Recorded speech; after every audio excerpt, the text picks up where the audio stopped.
Elvis really made me mad a couple of times, but mostly he made me laugh. But there was always the music. And when I think of him, and I think of him every day, the thing I remember most about him was his humanity.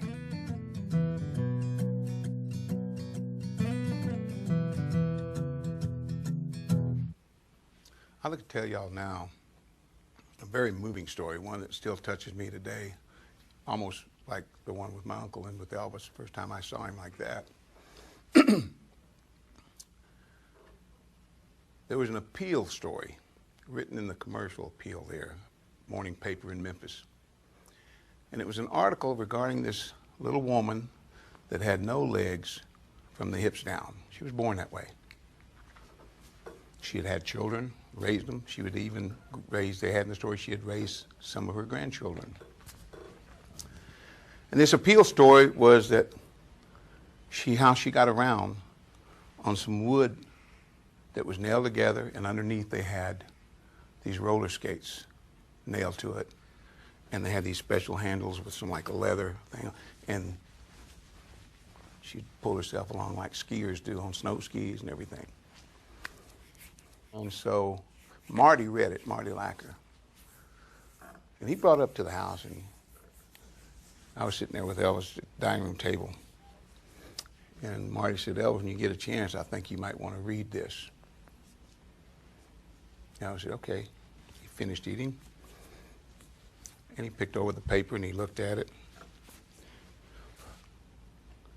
He looked up after he read it and said, "Find out where she lives."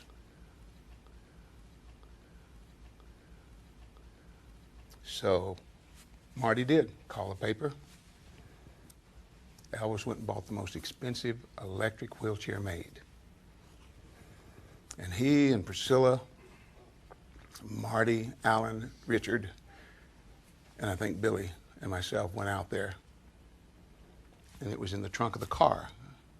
We took it up to the house. Her husband, who was retired from the railroad, let us in. And he called her out. She came out, we heard her come around that corner. The house was spotless, boards bleached white, carpet, the linoleum in the kitchen just shiny, and comes out and we heard her. She comes around that corner face to face with that wheelchair. Oh my, oh my. And tears started to come into her eyes. She knew what it was.